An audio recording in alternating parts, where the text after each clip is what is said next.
Welcome to 2 Cents We See Scary Movies, the podcast where we dive deep into horror films one theme at a time. I'm Talon, the one who says if liking Lake Mungo makes you a genius, then you can just call us stupid while we swim into Satan's basement. And with me is Dan, who has had a change of heart. He now believes Lake Mungo is a horror movie, mostly because it's still haunting our comments section. This week, we're going deep, literally. We're talking about The Deep House, a haunted house movie that asks the question, what's scarier than a basement full of ghosts? How about a basement full of ghosts underwater while your oxygen runs out? Let's get into it. So, The Deep House, I believe it was done in 2013, somewhere around there. It feels like that there's 10 minutes of credits, but we finally end up seeing a woman walking down like a wood trail. We later find out this woman's name is Tina, because as usual, we don't know their names at the very beginning. Right. We start to get the feel that it's a found footage movie. It looks like a mix between found footage and static cameras. She turns around and we see a man because she's also recording too, because we have the guy whose name's Ben who's filming her, and she turns around and films him. They're just messing around with each other and they're like, oh, we're going to be walking into an abandoned mansion. And Ben utilizes a drone and he gets close to because they end up getting to the mansion and they start looking through it with their drone that we later learn is Tom for Peeping Tom. Now they're like inexplicitly already exploring the building. Like they didn't show how they got in or anything like that. They're just exploring the building. And Ben is giving history of the building, saying that a nurse poisoned 7 kids and her ghost is haunting the building looking for more victims. As they explore the rundown building, Tina hears a noise and she's like, oh, what's that? The typical horror movie tropes. Ben quickly, it's just the wind. My question is, why is it always just the wind? You're in a place that's supposed to be haunted. Like, why is it the wind? It could be something else. And you said it way too fast to dismiss it. Like, why do you just assume that it's the wind? If you're in a place that's supposed to be haunted, wouldn't you assume it's something haunting? Right, right, exactly. Unless he meant his wind. If he's Kathy.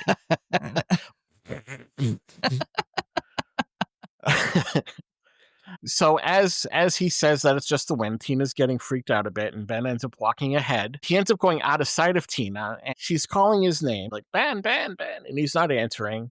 So she speaks in French, complaining that Ben left her behind. She sees what looks like to be satanic imagery. Ben ends up jumping out of the dark and scares the shit out of her, which I thought was kind of shitty. I find most things funny, but something like that, I think that's a bit much. Now we're in a next scene where they're in a bathtub. Well, not there. It's she is. There's like a long shot going into a bathtub, and Tina pops out and looks at her watch. She's essentially training to hold her breath underwater because of a future trip that they're taking. I wonder if you can guess what that is. Right. By the title of the movie. I was surprised when it happened. I don't know. I still don't know. She sees that Ben is not there, and she comes out of the room, and Ben is filming her, kind of like creepy. She does that annoying girl thing. Stop, I'm ugly. She's not ugly by any stretch. It's that annoying thing. Ben tells her she's wrong and asks her what her time was underwater. She says 3 minutes. Liar. And it was not. Did you mention how long it was? I don't remember what it was. Oh, okay. It was like a minute and a half. Okay, minute and a half. Yeah, but she lied. Okay. I don't know if that's something I would do. I mean, if I can't hold my breath long enough, I'm not going to be like, oh, yeah, I can hold it long enough, knowing I have to probably hold it underwater because I'm going to be deep down in the depths of some lake somewhere. Why would I lie about that? Whatever. So, it's kind of like probably like a dude like lying about his penis size. Yeah. How big are you? 3 inches. And you find out it's like 1.5 inches. 3 inches is what you're going with. That's hilarious. Okay. To keep with the motif of 3 minutes. I know. Ooh, 3 inches. Damn. It'll hit a spot. Don't know what one, but it'll hit a spot. How do you fit those pants? Okay, so when she comes down and says that 3 minutes, he's on a truck, packing it up, and he jumps down. He's giving her shit for it only being 3 minutes. She's like, we're just like doing like a regular dive. We're not doing like a full-fledged scuba dive, which they ended up doing. Ben's still disappointed, and Tina seems very hesitant about what's going on. He ends up like really selling her on the idea of the lake. Of course, she doesn't want to go, and he's selling it to her like, "Oh, let's go. Everything would be great." Well, she obviously said at some point she was going to do it because otherwise she wouldn't be practicing to I was about to say breathe underwater. She wouldn't be Right. practicing to hold her breath. So I don't Right. know why she said yes in the first place. She's obviously just a big fat liar. Yeah, absolutely. So Ben gets in the driver's seat and takes off, and Tina's smoking in the truck, and I'm sure that that will very much help her breathing training. Yes.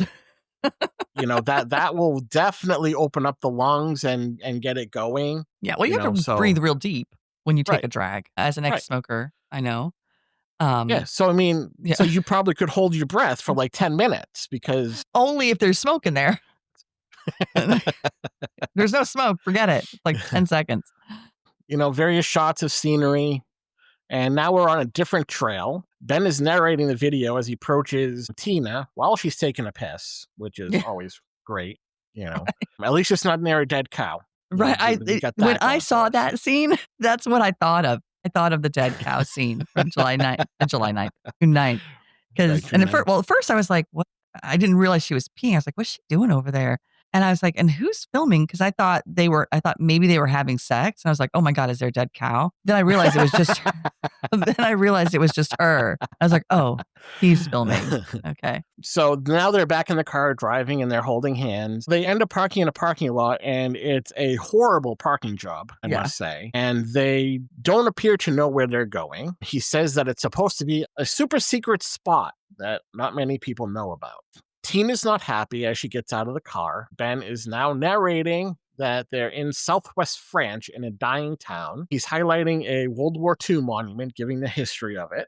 Basically, it really feels like a YouTube style video. It doesn't say YouTube, but it's that kind of thing. Like he wants to become like rich and famous and ditch his job.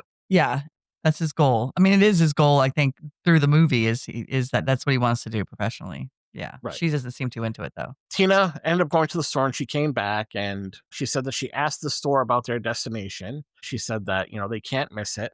They end up at a lake where there is a lot of people swimming, a lot of people swimming. And Ben is irritated, and Tina's like, well, so much for a super secret spot. Right. Which she was a little bitchy, but I can absolutely understand because that would be really annoying. Well, she was also relieved. Yeah. We see Ben sitting down watching one of their older videos, and Tina joins him with some food. Ben is saying that he feels defeated because he only has 50,000 viewers who watched his video. Wow. For a lot of people, especially in that time frame, that was okay. I mean, it wasn't fantastic, but I mean, it was okay. I'd love to have 50,000 views right now. Right. Tina doesn't seem to care and says, so what? Ben's like, I just want more. At this point, we do too. Yeah. The audience watching this movie so far, like, we really want to see more. And don't get me wrong, I did like this movie. Ben is complaining because, everybody there has a GoPro, and they're going to taint like all his videos by streaming everything. And Tina reminds them that, part of the trip was to get out of the library and start living for a little bit because he's a history buff and he spends a lot of time in the library researching things. So Ben is cutting into the table with a knife, and he's sarcastically, well, at least you don't have to dive. She looks down like in shame, and he ends up apologizing because he realized that that was kind of a dickhead thing to say. If you haven't noticed, he's kind of a dick. I mean, he's not like abusive by any stretch, but he's kind of a dick. So they're watching people on the lake and everything. Ben's like, oh, we need wine. And she agrees. Now, I understand that they're in France, but I didn't realize that you could walk up to a food truck and get wine. I was like, dang. I mean, it is France after all, but right. More power to them if that's actually true. Yeah. And speaking of the French thing, because she does this a few times, you've already talked about it once, but I had the subtitles on. Did you have subtitles on? Yes. I was so annoyed because whenever she'd speak in French, the subtitles would say speaking in French. But I could see under the subtitles, they had subtitles turning them into English. And I couldn't see them. And I was like, son of a bitch. But I didn't want to go through all the shit I had to go through. You had to jump through hoops sometimes to turn on and off your fucking captions. So I was like, well, I'll just guess what she's saying. I don't know. Based on the context of whatever he says back. Right. But so he ends up walking up to a random man, just kind of sitting in a chair. Tina's talking to herself, but a little loud, like, narrating her own thought, saying, Right. please don't invite him to drink with us. Please don't invite him to drink with us. Totally with her on that one. Yeah. Absolutely. Ben returns. She asks him about the guy. He says that it's Pierre. He's just like some Brando guy. He said that the town that they're looking for is under the water as it was flooded, and there's really nothing there anymore. Tina says, let's go do something else then. Ben says Pierre, the rando, knows of a different part of the lake that runs into the deep woods, and he's willing to take them there because it's difficult to get to. He says that it's a proper secret. Tina wants to stay and be a tourist rather than go find this place. Again, Ben is pushing. He says that there's a perfectly preserved house under the lake, and in that spot that Pierre's talking about. We got some dramatic music while we drive, and Pierre's in the van. He's like really creepily looking at Tina. Ben asks where the house's area was. He says, it's not on any map. And Pierre gives a brief history of the flooding. 1984, Freeze Lake, which is what it was called,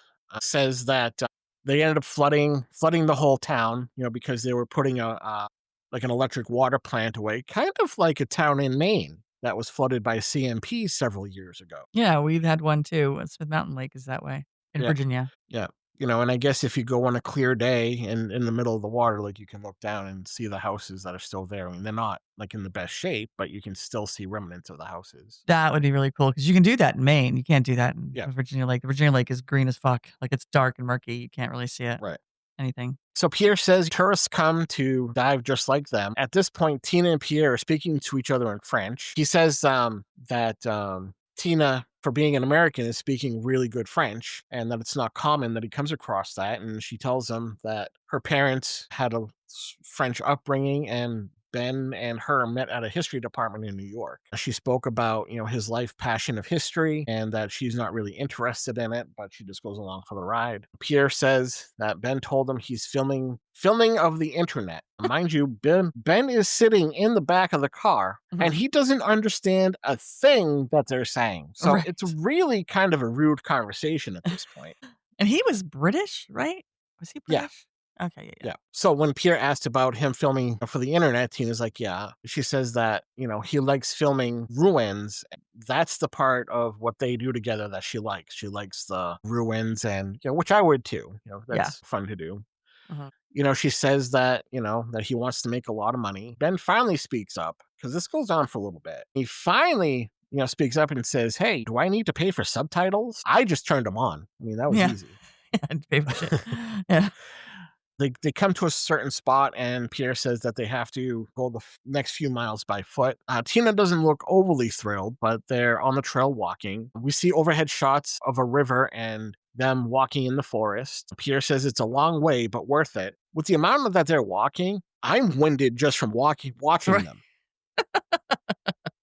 I mean, I'm tired. Right. A nap. Come on now. Pierre points out that, Ben seems to be the brave one, but Tina seems to be the scared one. They come to an edge of a trail and they look down and they see a lake.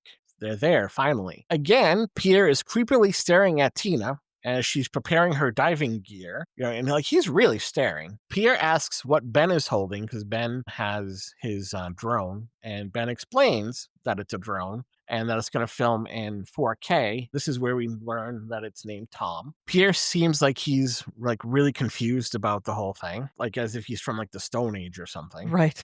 And Tina says, oh, Tom, peeping Tom. And Pierre looks at her with a sly grin, again, with that creepy shit. Right. Yeah. I know what that is.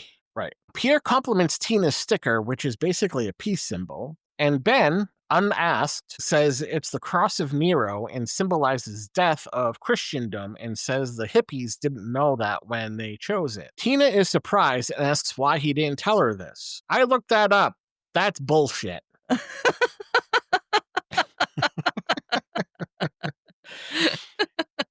It means peace. The guy who made it, it was peace. So we'll clear that for the record.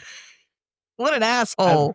I mean, I don't want this movie, blowing up because we're covering it and then people start thinking that the peace symbol is a satanic symbol. So after his little explanation, she ends up asking him what it means. Personally, I thought he already told her. You're right. But he's like, oh, it means peace and evil. It still doesn't mean the evil part. But, yeah. Whatever. They pull that out of. So Pierre says something in French that is not dead, which can eternal lie. But Ben and Tina can't really hear it, but we can. We heard it just fine. I read it just fine. Hearing is another thing. Tina asks what he said, and then Ben just speaks in French gibberish, and Tina laughs. Pierre says he didn't say anything, just an old family motto. He moves closer to her and kneels beside her, again in a creepy way. He's speaking in French, and he says it's a good omen as he touches the sticker. Next, we see both Tina and Ben in the water getting their gear on. Ben reminds her of her training, the full 3 minute and a half tub training. He promises that it's only going to be an hour. How many goddamn movies do we hear? Oh, it's only going to be a few minutes. It's only going to be an hour. It's always an hour. What the hell? Right. Like, how do you know this? I mean, you don't even know where you're going. Right. And you might as well just say, just the tip. Yeah. It was 3 inches. Yeah. Then he says when they're done, they'll go back to New York and they'll edit the film, and the first 1 million followers they'll get married in Vegas. How sweet. Yeah. Your whole life is ruled by YouTube videos. Pierre says under the water is a great place to propose and says to go down the stairs, which confuses them. Because they still don't really know what's down there. And so they finally put on their masks. Go down the stairs? Yeah, I believe so, yeah. Oh, that makes so much more sense. Because the whole movie, when they get in the house, I'm like, because I thought he said go up the stairs. No. He did say, no, I do remember he said go down the stairs.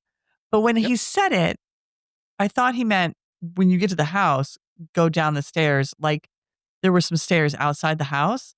And like the whole fucking movie, I'm like, because they kept going upstairs. And I was like, what are they going downstairs? I was like, where are these stairs? Especially when they first got to the house. I'm like, I don't see any fucking stairs. There's no stairs out here. I was like, what the fuck was that old man talking about? What a weirdo. Right. Oh, what's with these movies lately? Confusing the fuck out of me. Anyway. Right. You know what it is, actually. What's that? It's because I'm not an intellectual. See, you're using your woman brain. Yeah, well, I'm not an intellectual. You may not know. Do you know? Did you see the comment that said we weren't intellectuals? No, I didn't see that. Yeah. I'm sorry. I thought I sent it to you or told you about it, but no. Honestly, it probably did. I tend to forget about those. Like I see them in the moment and I comment and then I forget about them. But we're not intellectuals. So that's probably why these movies are making me dumb, or I'm dumb and I realize it now. And then somebody told me I'm not an intellectual. Well, I'm glad they told you, because honestly, I've been struggling with that through this whole process. Oh, Lake Mungo. Anyway, go ahead. Okay. The Curse of Lake Mungo. We should just make a movie called that. Okay. So Ben is doing a sound check, and Tina finally mentions the fact that Pierre gave her the creeps and mentioned his off-brand staring at her. They start talking about Pierre a little bit more, and Ben is suggesting that he could probably steal the van. Tina's like, what do you mean? But then Ben lets her know that he has the keys, so that can't happen. So she feels a little relieved. As they're swimming, they're in a murky part of the water, and Tina's fin gets stuck for a moment, and they both think it's funny. I mean, personally, I don't. I'd just be like, can you help me out? I don't think I'd really find it funny. Again, I find most things funny, but I'm in a spot that I don't know and I'm underwater. Don't want to be in. Yeah. Don't want to be in, and I have limited air. So I don't think I would find that all that funny. You don't want to waste your air laughing, that's for sure. Right. Yeah, I would die because I would laugh too much. That's true. Could you imagine the two of us underwater? Could you imagine the two of us underwater doing this podcast? Right. We'd be dead. We'd be dead in 10 minutes. Oh, we're done. Okay. Right. And we won't even get to the podcast. No.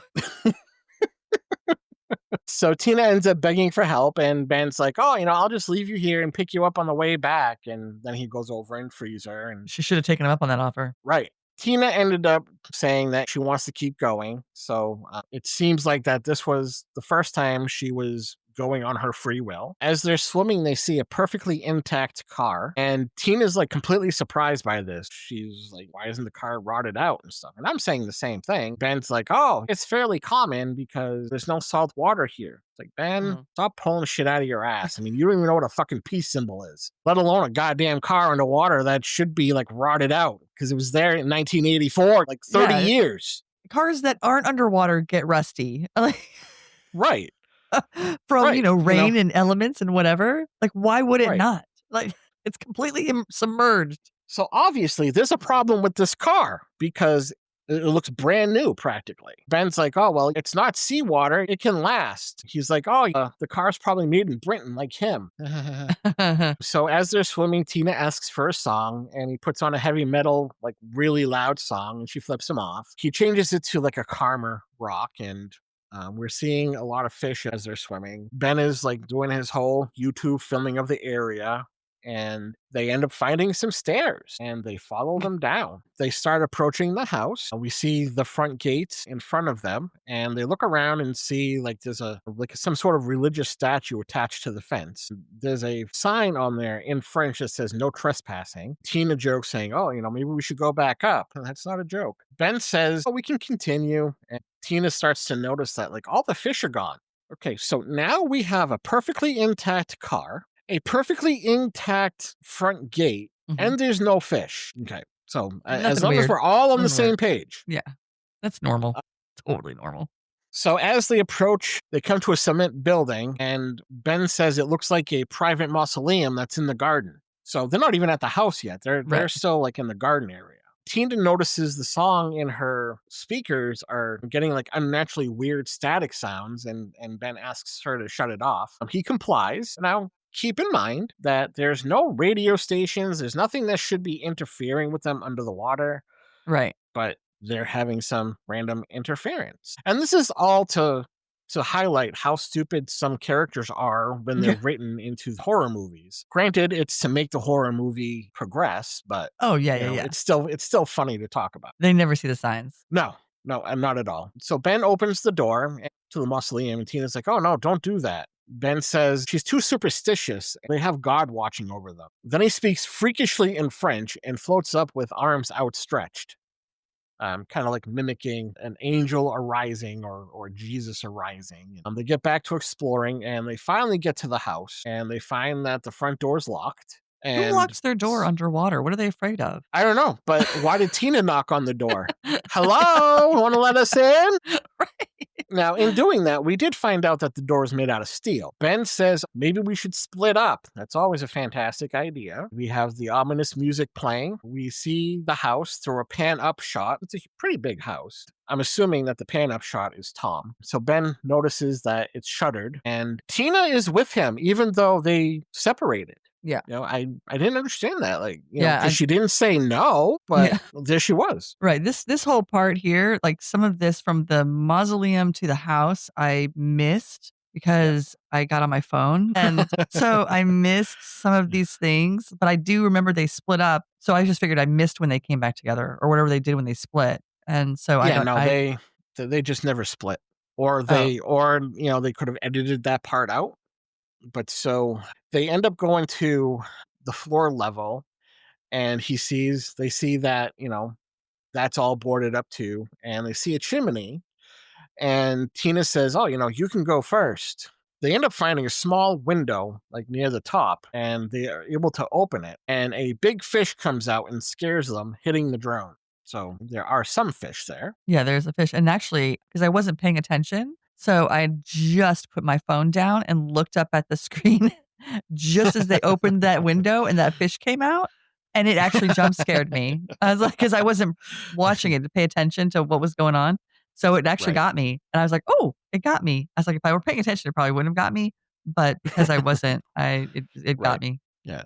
Yeah, very rarely, but there have been a couple movies that have jump scared me. So the fish comes out, hits the drone. Tina and Ben are talking a little bit, and they end up sending the drone in. They're watching on the screen as it goes through the house, and it's showing like the remnants of the house that's left behind, like different paintings, furniture. And again, it's all really in good condition. It's messy, but it's in good condition. Ben thinks that they're in the attic. Tina notices that they left the furniture behind. Personally, I don't think that's a big deal because people abandon houses and leave stuff behind. The fact that, it was flooded, it makes sense that they couldn't get everything out. So Ben ends up finding a bottle on a book and he lifts it up and the box ends up opening and it has a bunch of snow globes in it. And he's like, oh, I had some of these as a kid. Like, it's some like miraculous memory and shit. I had a snow globe, but I'm not attached to any memory to it. They end up seeing a rotary phone. Tina's like, my grandmother had one of those. Fuck you, Tina.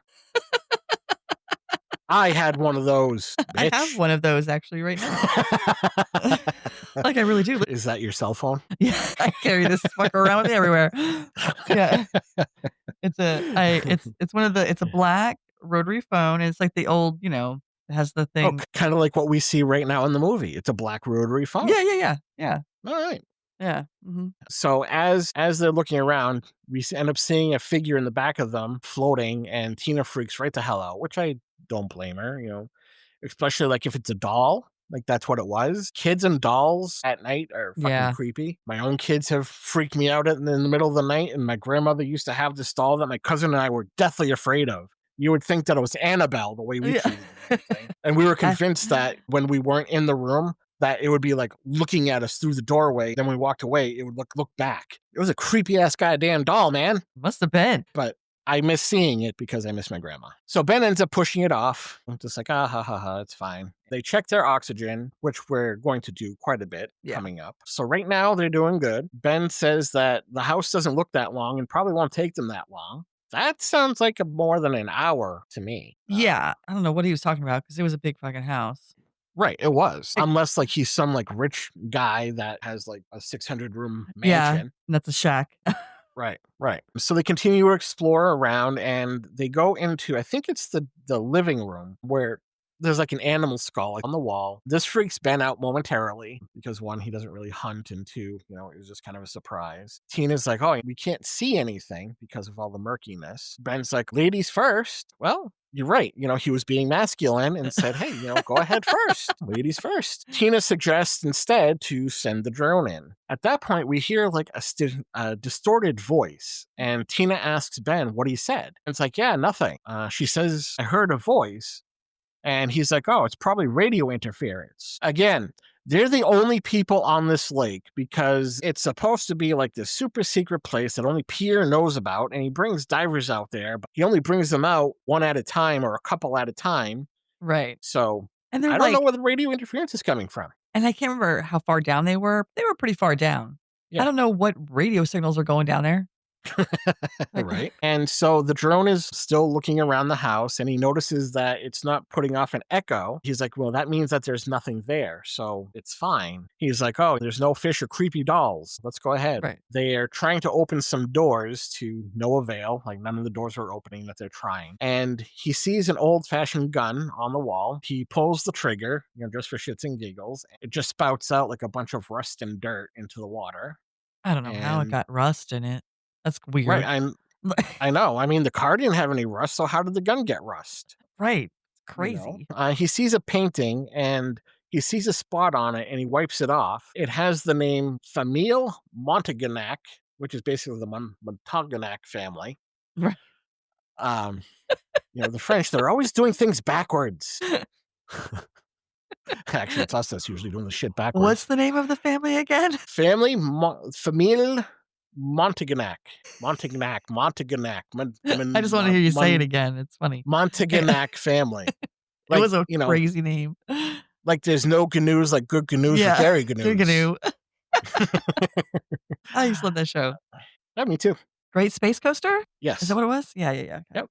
So the picture looks like it's some sort of family tree. And they don't completely like wipe it off, but they just see parts of it. And she's like, oh, they look like a bunch of freaks. It's not very nice if they're in their house to say about them. And they're, you know, old people. They're like old-timey photos. I mean, nobody looked good in those old-timey photos. They all look like freaks. Ben says, oh, you know, they look like an average French family. Tina tells him to shut up. They move back to the skull on the wall. Ben wants to do the selfie with the skull. Tina doesn't want to, theme of the movie, but does it anyway. theme of the movie. Of course they do. The whole comment, share, follow thing. I really can't stand that when YouTubers do that. I know it's a way to try to remind people and it's like a marketing thing. Yeah, that's the thing. Like, I read all this stuff all the time because, of course, we're on YouTube and I have all this other stuff on YouTube. They're always like, do the follow, like, and share. I'm like, do I really need, I mean, YouTube's been around long enough. Do I really need to remind people how to use it? Like, they don't Right. know how to follow, like, or share or comment. Well, we know they know how to comment, but they know how We to know they follow don't know how to comment. but everybody knows if they want to follow you, they'll follow you. But I don't have to tell them. I don't understand it. It makes me uncomfortable. I do it sometimes, but I'm like, I feel like I'm treating people like they're dumb. They're Right. like, I know they know how to do this. Right. Yeah, absolutely. And it's just frustrating. But anyway, I digress. Tina's like, I really don't like the place, which duh. Ben agrees. He's like, yeah, I agree, but I love it. Yeah. I don't Cool. like it. I love it. Right. They end up finding a door that's open and they go through. It looks like a bedroom with toys and a lot of like electrical equipment. Tina notices that the house was flooded before she was born and comments on how it's not decayed, which I think all of us are looking at that Right. as well. They look through the room and there's a doll with the same satanic like symbol we saw earlier The on. peace symbol? No, no, no. I'm joking. Um, I think I forgot to mention that the doll that they saw, first, it had like a weird satanic symbol on its forehead. Then we see another doll with a similar symbol. And we see like a bunch of photos of kids. And Tina asks, what kind of kids were they? Human? I don't know. And Ben's like, weird kids. Ben is looking around again and looks at the bed. It has a sheet hanging from the ceiling, and we see a human ghost like figure silhouette in it. Ben freaks right the fuck out and calls for Tina. And she looks, and at this point, she doesn't see anything. Ben says, oh, there's something there. He moves closer, and the drone starts to flicker. Ben's light goes out. Tina's mad. She's like, this better not be one of your pranks, because I'm not going to be happy. He assures her it's not and reiterates what he saw. He moves the sheet and there's nothing there. Ben is awfully confused and states that he did see something. And he's like, you didn't see it? Tina's freaking out, which she's freaking out a lot and that must be using up a lot of oxygen. Yeah. Ben says, oh, it's probably just a shadow that I saw. A shadow of what? Like, Right.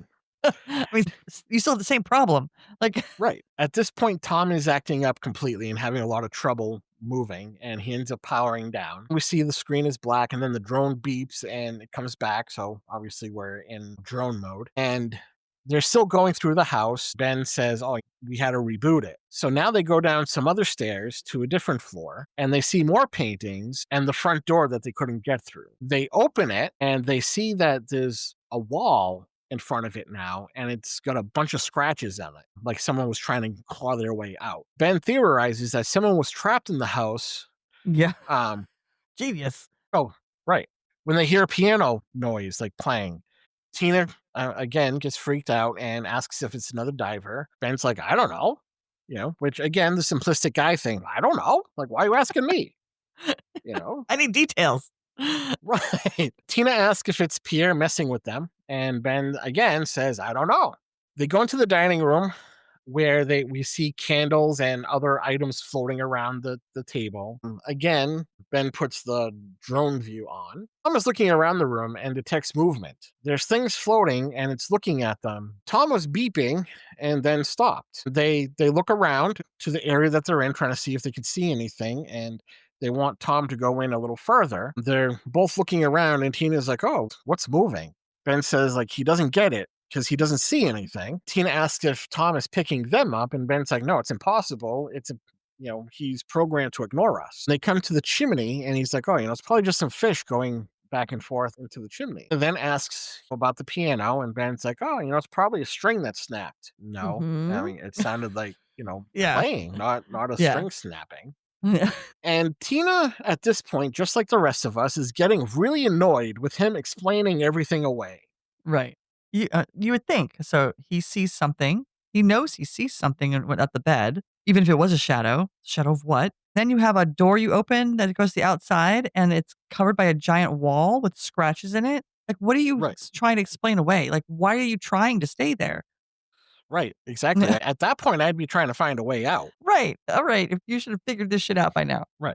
So, she's being annoyed with explaining everything away, and she's like, there's something seriously wrong with this place. And we all agree. She lists out all the weird things that they've encountered and asks him, don't you think that all that's weird? He admits it's weird, but he says that there's no such thing as haunted houses. Okay. Ben explains the excitement he has for the film and guilting Tina to go further, because he's got like a lot of excitement for filming this place. And it's like, oh, come on, Tina, let's go. Don't you want to go further? And Tina relents and agrees to go further. So as they're exploring, Ben doesn't think that there's much more to see. Ben is narrating for the video. He's like, oh, we're freaked out, but we're going to continue into the next room. They come across missing person posters of kids. Tom is beeping again. Tom goes into the kitchen as Tina and Ben watch. Tom comes to an emblem with a devil face on it. Tom moves through the kitchen and his power cuts out again. I'm sorry, but Tom's a piece of shit. Yeah. I mean, it looks expensive, but it keeps cutting out on him. Yeah, it does look expensive because it can do some shit if it works properly. Right. Because the whole time they were in there with this, I was like, how does this thing know to follow them around? How does it know? Like, because I'm like, how is he doing what he's doing, Ben, and still manning this drone? But it felt like the drone was just doing its own thing. Like it knew where to go and what to do and how to do it. So it seemed like a very expensive piece of equipment to be fucking going out all the time. Do you know how it's following them? Magic. Yeah. I was like, did they tell us? I'm like trying to think. Did they say? No, you can set up like expensive drones to follow you. Like you can have like a receiver on yourself and like it'll follow you. Oh, okay. Nerd. If Tina's like, what about the batteries? Ben is saying that they're brand new. There's a glitch in their electronics and we see an image of Jesus. Tina's freaked out and he's going to go check it out. And Tina's not thrilled. Ben goes through the kitchen and we see that there's a Jesus statue. And Ben's like, why is this in the kitchen? Which I thought the same thing. Yeah, and it's huge. It's Jesus on the crucifix, and it's humongous. Right. Absolutely. Ben finds a door behind it, and he thinks that it could be a secret room. He has trouble opening it, and he asks for Tina's help. They move the Jesus statue and falls to the floor. Very disrespectful of the Jesus. Yeah. I do want to say, kitchens creep me out. I don't know why. Really? But if I had gone into that house, I could have gone in every room, but to go into the kitchen, it would have creeped me out. I don't know what it is about kitchens. I think it's because if you have like a desolate, even if you go to like a real abandoned house or whatever, and you go into the kitchen, I think it's something about because there's all kinds of stuff in the kitchen. And typically that's where a lot of like families gather and they do stuff. And tends to be a lot of life in a kitchen. So when I see it and it's all just desolate and despair and I don't know, it weirds me out. It's creepy for me. I don't know. Well, I have a question.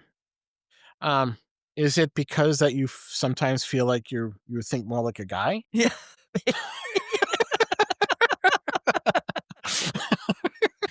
What is this? Ew, kitchen. This isn't my place. Are you barefoot? Yeah. Are you barefoot? Get in that kitchen. Okay. So after the Jesus statue falls, the door opens. Tina, I think at this point just is like, okay, I know we're going to be going into this room. So she's just like, make this the last room. And Ben, again, promises that'll be the last time that they go into another room. Tina says it's dark. I love how she tells us it's dark. Like, no shit, it's dark. Well, and then points out the obvious that it's too murky. Yeah. Thanks, Ben. So they end up sending Tom back in because they got him working again. Although, I think he's still like having some malfunctions, but he's strong enough to be able to go ahead. They look in the space and Ben's like, oh, we'll be fine. Tina looks like really shaken. It appears to be like a storage area with bikes, fishing equipment, film reels, mannequin heads, the average stuff that you would have in your room off your kitchen. House. Right. Right. They look at the film that they found in this room and asking what were they filming. And Tina mentions that she found some film up in the kids' bedroom. And she turns and yells, what the fuck is that? They find what appears to be two people chained up. They both have like some type of like BDSM type mask covering their eyes and their mouth and their nose. Yeah. Their cheeks and their forehead are exposed, and one appears to be male and the other one appears to be female. She has a red dress and blonde hair. He's more like a farmer type getup, like overalls and like a shirt. They move closer. Tina says she's leaving. And Ben's like, yeah, I agree. And I would agree too. And again, keep in mind, this place was flooded in 1984, 30 years later, and these bodies are pristine. Yeah. In fact, I thought maybe they were just dolls or like some kind of dummies at Right, first. mannequins. Yeah. Yeah, of course I knew that they were, but if you're looking at them, you think, "Oh, these are just mannequins or something hanging here," because how would the fuck would they be fully intact? Right. So Ben says, we just got 2 more shots, 2 more minutes. Tina's like, okay, fine, but then we need to leave. Ben again points out the obvious that they were probably chained up before the place was flooded. Yeah, because that's And normal. right, right. You Oh, they were know, just chained up here before. No big deal. right. I mean, that's what the French do. Uh, Ben points on the floor and he starts like rubbing on it, and we see it's like a pentagram, and he states that it's satanic. Because he knows all that satanic shit, by the way. Right. Yeah, Peace absolutely. symbols and all that. Right, right. I wouldn't trust him. He points out that the masks look like they were torture masks. Tina also asks who they were and why they are still intact. How would he Good know? question, Tina. Yeah. Again, one of Again, those details. right. Ben says, I don't know. Right. A door opens and Ben swims towards it, and Tina's getting a little irritated. It's like, what the hell are you doing? Ben says, he's just checking it out. Tina's scared, and he tells her to stay back while he goes into the room. He finds random body parts in jars, along with heads and other items. Tina is talking to him, and he's not speaking back. She frantically shines her light on him, and he finally comes back. She asks what was behind the door, and he says nothing but small cameras. We have some ominous music again, and we go over the Jesus statue, and they're frantically going upstairs. Tina says they need to call the cops. Why? Yeah. Why? I mean, what are they going to do? Ben says no, because they'll take all our memory cards. Yeah. Okay. That's priority. Tina's like, oh, it's a crime scene. They started swimming towards where they came into the house, and it's bricked over. Oh no. The ominous music increases, and Tina's freaking out, and Ben tells her to stop because at this time, he's telling her, you need to calm down because you're going to waste all your oxygen. Like, you need to chill out, because we know that works. When you tell someone to chill out. Right, right. Um, Yeah. Because during this whole time, every time she gets freaked out, they check her oxygen, basically. They do it a lot. She's right, always a little bit lower than his because she's a little panicked throughout the whole thing. right. So she's using it up. So then he does like some sort of breathing exercises and she does calm down. But it's like, lady, you're fucking yourself. But keep going. So, he points out the oxygen and says that she needs to breathe calmer like him. She slows down and she looks past Ben, and there's a ghostly figure with white eyes and mouth agape open. Ben turns and there's nothing there. She's freaking out again because she says it was right behind him. Tina is upset and thinks that they'll never get out of the house. Ben says, we will. Everything will be great. He says that we can check the windows downstairs and we'll get out that way and we'll be fine. They go back downstairs and check the windows, and they try to break them, and they're not breaking. There's like thick vines covering them. Yeah, there was a whole fence with a bunch of vines on it, too. Yeah. Right. And Ben is mad at the windows because they're not breaking. Like, he's swearing at them. He pulls at them and bangs them along with Tina. Again, not doing anything. Something swims past them, and Tina convinces herself it was a fish. We don't really know it was a fish, but that's what we're convincing ourselves. She says that there must be another way, and she saw it go into the kitchen. So they see it and realize that it is a fish, but it's going back down to where the dead people are. Right. Tina says it's their only hope because if the fish is going down there must be a way out. They end up going over the Jesus statue, and the eyes are open. Right, because they were closed before. Whereas they were closed before. Now they're open. Creepy. Tina lost the fish. She can't find it now. She sees the opening in a small window with bars where she assumes that that's where the fish was. Some music starts playing in their headsets, and Tina asks why he turned it back on, and Ben's like, he didn't, and doesn't know what she's talking about. She sees that the room is more of a well, and it's grated over. She yells at Ben to turn the music off, and he doesn't answer her. She looks down for him and sees that the couple is gone. Where did they go? I don't know. Where did they I go? think I forgot to mention the fact that early on when they found them originally, they pulled the masks off when they were Oh, looking at yeah, the at some satanic point, they did symbols. take the masks off that yeah, they did, yeah. Yep, I think I forgot to put that in there. So she looks and sees that the couple is gone. No. She continues to yell at Ben because he's not talking to her, and she gets caught up in chains. She gets caught up in the chains that the couple was on, and she gets a hook to the leg. Mhm. And she pulls it out and pulls herself up to the grate, trying to push it open. At this point, the scene is covered in red light, to Yeah, show danger. right. Will Robinson. She seems like she's getting pulled back down by the chains and getting further caught up, and she's screaming and flailing. Ben finally comes back and gets her. Ben checks on her, and she's like, I was calling out to you. Like, where were you? He's like, I was right behind you the whole time. Mhm. And he said that he was looking for the fish. She says the bodies disappeared, and he shows that they're there. Right. Like they're back now. Almost like they never went away. Like they like Right. she was seeing or not seeing something, but, like, the whole time was, like, some kinda weird thing for her, like, they had been there the Right. whole time. Yeah. Right. I mean, actually, this is where we're coming up where they take off the mask. Ben gets mad and says they're fucking dead and takes the mask off the male. Nothing happens. Everything's fine. But there was a mask on the woman, and they take the mask off, and again, nothing also happens. Tina says they must be the owners of the house. At that point, both their eyes are open and their heads are up because when they were originally had the mask Yeah. on, their head was down and their eyes were closed. Now they're up and awake. They start moving towards Tina and Ben is now panicked, telling her to swim. They swim as the couple follows. So they go up the stairs into the hallway, and they're like swimming really fast, and the couple is still pretty close behind them. They get behind one of the doors, and they were able to close the door and pushing the couple out. So Ben points out the chimney, and Tina is suffocating at this point, and Ben again is telling her to take shallow breaths. Like, seriously, Tina, listen to Ben and take your shallow breaths. He says that he'll send Tom up the chimney to check it out and send some light up. So they start moving up the chimney. Ben is encouraging and saying that they're almost out and they got to keep going. The chimney starts to shake and fall apart around them. This is not ideal for their escape. No, not at all. No, this is not an ideal situation. Right. And it was very chaotic too. I had a minute trying to figure out what the fuck happened. Right. We hear Ben say fuck and the crashing stops. So I guess if I'm ever in a Yeah. situation where something's crashing, if I yell out the word fuck, it's going to stop. So that's good to know. It's a universal word for stopping things in their tracks. Yeah. Landslide? Fuck. Okay, it stopped. Right.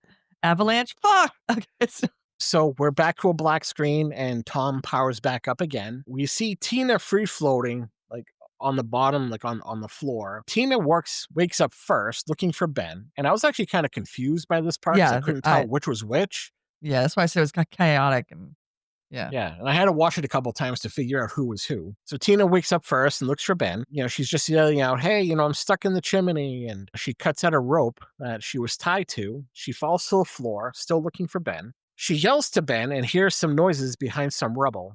Ben is in another section and he can't see her, but he can hear her. Well, no, at that point he can't hear her because he's still Right. passed out. He wakes up to her voice. He's struggling to breathe, and we see that his tank is off of his body. The way it looks is the tank is on Tina's side, but his apparatus is on his side, so he could still use his tank.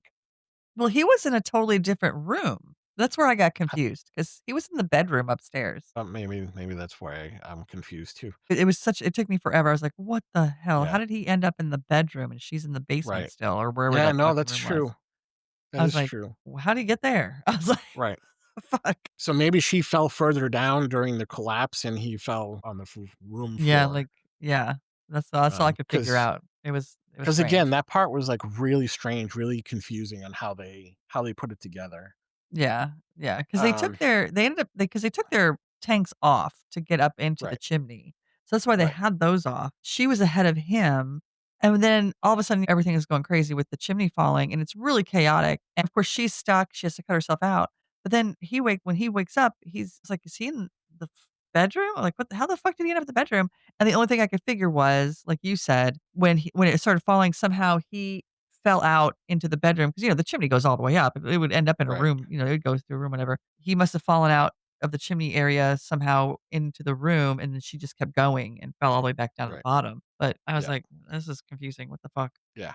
So as we said, he was struggling to breathe, and we see that his tank is off. He gets up and he's pulling on a rope that was attached to Tina, and he realizes that it's not attached to her anymore. He yells at Tom because Tom's not working. Shock. Right, because he's looking at it through the viewfinder. Because Tina sees Tom and asks Ben to talk to her as she goes over to Tom. Mhm. And Tom's kind of being a dick. And Yeah. he moves back up as she gets close, like, ha ha ha ha ha ha. Ben is yelling at her that he's upstairs, and he's again trying the windows with no success. Tina ends up picking up a flashlight and she's looking around. She reaches for Tom, and his light goes from green to red. He's Ooh. pissed off. I would be too if I kept on powering off and powering back Right. on. He's probably been trying to warn them this whole time, and they're just not listening. Right, and Just he's just pissed off. pissed about it. It's like, pieces of shit, we could have been out of here a long time ago. I'm trying to tell you. So Tina's still yelling at Tom so Ben could hear her, asking for him to talk to her. And Ben is still looking around the bedroom, and there's like another animal skull. Or is it the same skull that I thought was in the dining room? I don't It know. might have been the same one, I don't know. It gets kind of confusing as they go through the house at points. He comes across a different painting with the words in French saying, "That is not dead." And then he realizes what Pierre said was his family motto. It gets deeper. Wonder what that means. He looks at the family tree picture and realizes he's the son of the family Yeah. that's in the water. Yeah. Now Ben is mad at Tom for not working. He can see Tina in the video, but she can't hear him. And he sees a figure move past Tom and yells to Tina. He goes under the bed, and the woman that was downstairs ends up walking over to it and stands over it. Ben's light is on. I would say even the dead could see this thing. Right. Because it was pretty bright. I mean, because it was murky, light travels like a small distance, and as close as she would have seen the light. And it wasn't like she was blind. Yeah. Dead people can see too. Right, exactly. So now we're back in the kitchen, and this is where Tina's at. We see a long shot of the dining room table, and the chandelier light starts to go on and off again. I have to say, they have better electricity than I do, considering that a light breeze knocks out my electricity. So Tina's still looking for Ben, and she sees the dead guy standing there, and then he disappears. Now she's sobbing, and she starts to swim fast. Her voice comes through Ben's earpiece as the woman's ghost walks away. Thanks, Tina. Then a ghost child is behind him. This is the same ghost that we saw earlier with the white eyes and the mouth agape that Tina saw. So now she's behind him under the bed, and she lunges at him. Now we're back to Tina, and she's yelling to Ben as she goes upstairs, following. And he was feeling okay at this point because he's got a green light. And now he's pissed off again because he goes directly back to the red light. Tina again is asking if Ben is there. She's trying to open the bedroom door. She gets it open and she sees Ben standing there, facing away from her. She turns him around and his mask is cracked, and she asks if he's hurt. He monetarily says, "I'm better now." Monotonally. Not monetarily, monotonally. I was like, monetarily? Like, with some money. Says, "I am better now." And she checks his oxygen, and he's got 12%, and she's only got 8. Wonder why, Tina? I'm down, Tina. He says that she'll die before him. He's confused by what she's saying, and, it's really simple math. 8% is less than 12%. Correct. He says that we're out of danger. She says that he's in shock and they should leave. She tells him to wake up, and she loves him. He just stares at her as he says, "There's something in your suit crawling up your neck." And Ben says to stay calm. It's only a snake. The snake is in her mask, and Ben tells her, "Just open your mouth." A typical guy thing. Because, he tells her to swallow, typical guy, Right. She lifts her mask and releases the snake. She puts the mask back on, and Ben tells her the house knows our fears. And Tina's continuingly to be confused. And Ben says, soon there'll be nothing to fear. Ben goes on, and Tina asks where he's going. Like, he starts moving. He says, the basement. And she's like, we've already been there. He says, it's the way. She asks about the way out. He says, trust me. We've heard that already. They knock over a large dresser to another door. Ben leads her through, and she follows. They come to another door, and Ben says, that's it. Tina thinks that they're leaving, and it looks like a den, like an old-timey den. Ben Mhm. tells her to come in because that's where it all began. She asks, "Where's the way out?" He says, "There was never a way out and that they're safe here." Tina's oxygen is at 5%. Ben says, "That's good." I don't think so, Ben. Ben says they belong to the place as they were chosen. A family video starts to play of Pierre, like an old timey video on an old screen in the water. Right. Yeah. The family video starts to play of Pierre and his dad sharing some, quality family moments. Ben explains that they would kidnap kids from the local farms and sacrifice them.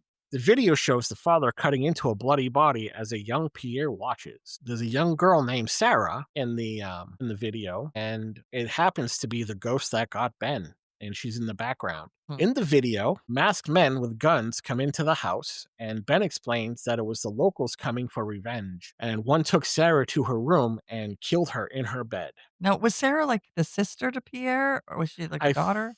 I think so. Yeah, I mean, she didn't Okay. really have much of a role outside of those two No. jump scares in that Right. video, but I think she was supposed to be the sister.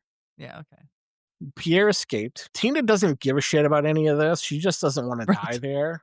You Exactly. should have thought of that before you freaked out so much. Ben says that the masks that the couple were wearing were masks of shame. And then the video screen rips open. Tina screams, "It's Sarah!" My God, it's Sarah.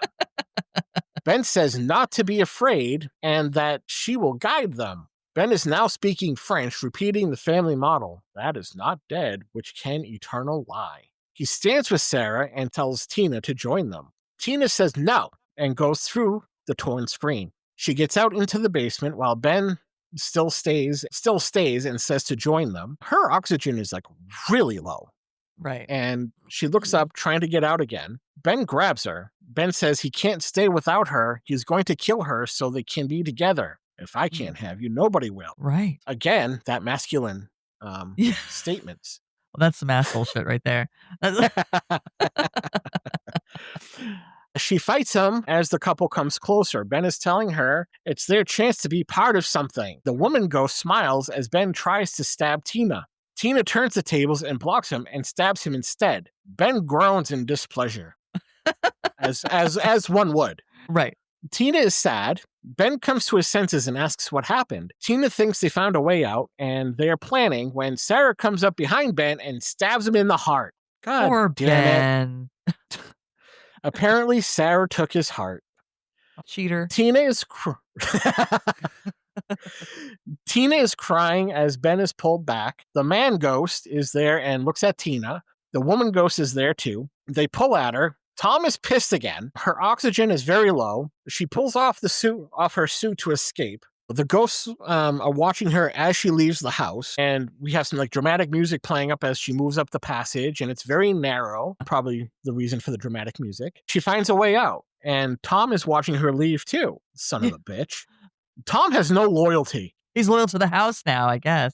Right. She swims up fast in very deep water with no oxygen. Like Mhm. she is out. She is getting to the top, like she's getting relatively close. She takes her mask off and slowly passes out, going back down. She sees the sunlight close to the top. She is floating as if she were raptured and died. A long shot of the pristine lake is shown as we fade to black. It would have been nice The if end. she had just not lied and had actually gotten to the point where she could hold her breath for 3 minutes. She probably could have made it to the top. That extra minute and a half. But then creepy Pierre would be at the end. Right. Pierre, you know that motherfucker. He's like, I did my job. I'm out of here. Right. Mom and dad needed some Yeah. friends. So, did you watch it all the way through the credits? Actually, I did not. Oh, okay. Because there was an end scene. Oh, Yeah. okay. So at the end of the credits, you see this one girl, and she has a look on her face like she's a little exasperated, and she's walking through the woods. You can see, and she's gets to a point, and she stops, and she's looking, and then you see another girl come up behind her, and she looks like they both look like they're confused and not Okay. happy. I don't know why, but why they have that look, because I'm sure that's where they wanted to be. Right. Because after you see that girl, the second girl, all of a sudden it pans over and there's Pierre. He brought them to the lake. So they probably weren't happy because Pierre was staring at them. Yeah, but as we see, it just keeps going and going and going. Right. Pierre. Bastard. It's just the circle of life. Yep. That's it. Bodeo, whatever. And- Cue Elton John.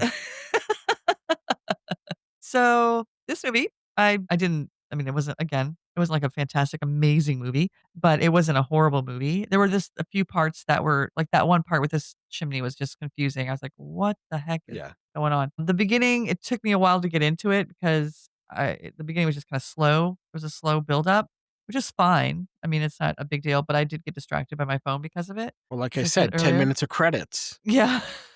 Right. that we're gonna cut out. Right. Yeah.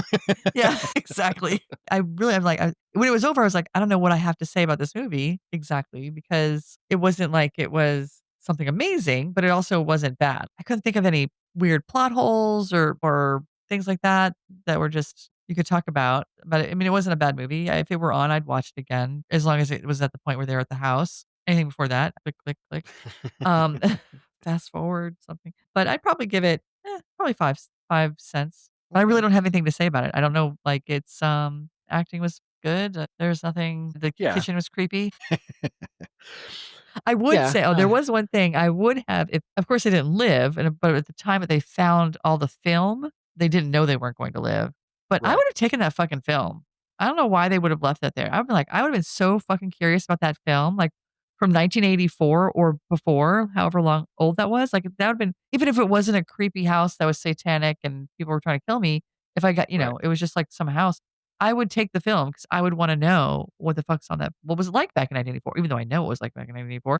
I would want I'd wanna see it from somebody else's perspective. Right. But, I would take the film. I would definitely do that. But outside of Yeah. that, I don't know. It was fine. It was a decent movie. Yeah. I've watched it before, like a while ago, and Uh-huh. I do remember liking it at that time. And we do pick on it here and there, and Right, throughout, but some of the plot holes are explained, like right. the car and the house and the people being I mean, they didn't really quite explain what was You going on directly, but you got it through context clues. Oh, yeah, if you're an intellectual, you can figure it out. Right, right. I mean, I had to have my son point it out to me. Even though he doesn't want to learn the stuff and the things, he still was able to be intellectual enough to explain it to me. So my opinion is not of my own.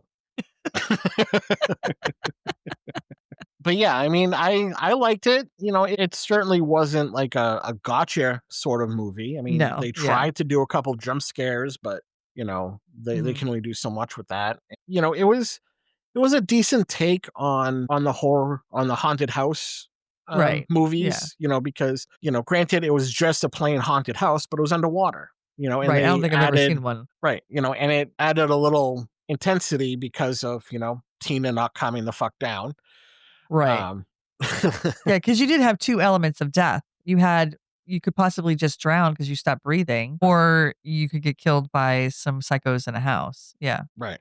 And the ending of the movie, like the first ending of the movie, I thought it worked, but I think if they did like I don't know if the DVD has like an alternate ending, but I think it would be cool like if there was like an alternate ending where she makes it and appears Yeah. right there. And, I don't know like if he like gives You're her shocked. Yeah. yeah, shocked or, gives her the golden buzzer Yeah. or stabs her, and Right. kills her and then she goes down to the water. Like, Yeah. I think something like that would have added a little bit more to it, but I You think almost all have in that all, it was decent. yeah, you don't almost have that element of, "Oh, she made it out," and then Pierre ends up killing her. She doesn't make it out. So, yeah, that would have been Right. a nice addition to it probably, yeah. Yeah. Because, have you ever seen The Descent Yep. and Descent 2? Yep. Okay. So, I honestly like the director I think it's the regular cut because the director didn't wanna do a director's cut because the regular cut is where she dies in the cave. Mhm. The other one is where she gets out, and then the second one picks up there and the guy kills her. Right. And, granted, that's that movie, but I think that would have worked in this movie. Yeah. Yeah, it would have worked. Um, Mhm. but I would say 5.5 cents, Yeah. Mhm. because I mean, again, as far as scare factor, it's no Lick Mungo. No, Uh, not at all. but it was decent overall. Right. I'll Yeah. probably go back and watch that end scene too, because I didn't realize. And you would think because of Marvel that I'd always watch the end scenes. Yeah. I was happy that that was there. I was not Yeah, expecting it at all. I didn't think there was gonna be anything else, right. but I was happy that they had that just for the heck of it. Do you ever wonder I wonder if those people who live in that house or who are dead in that house, whatever. It'd be funny to have a movie from their perspective, like, but it'd be more of a probably like a comedy, maybe, because what they do when Pierre doesn't send them the sign, like, "Hey, I'm sending somebody down," they're just living Right. their lives down there, Yeah. They're Yeah. cooking, they're playing the piano, they're watching TV. That's kind of like the Oz zombies or Okay. zombie attack, because the zombies are viewing the world as if the world is zombies, but the world is viewing the zombies as zombies. So it's kind of like a flipped back and forth. All right, so you have anything else you wanna add? We can put a sock on it. All right, soft applied. And that's The Deep House, a movie that proves sometimes the house doesn't just want your soul, it wants your last breath too. Next week, we're kicking off our October theme, not just another Halloween movie, because of course we're covering Halloween themed horror this month, but not that Halloween movie. First up is Murder Party, a low budget, blood soaked gem you can stream right now on Tubi. Remember, be scared, be prepared, and don't get caught in the dark.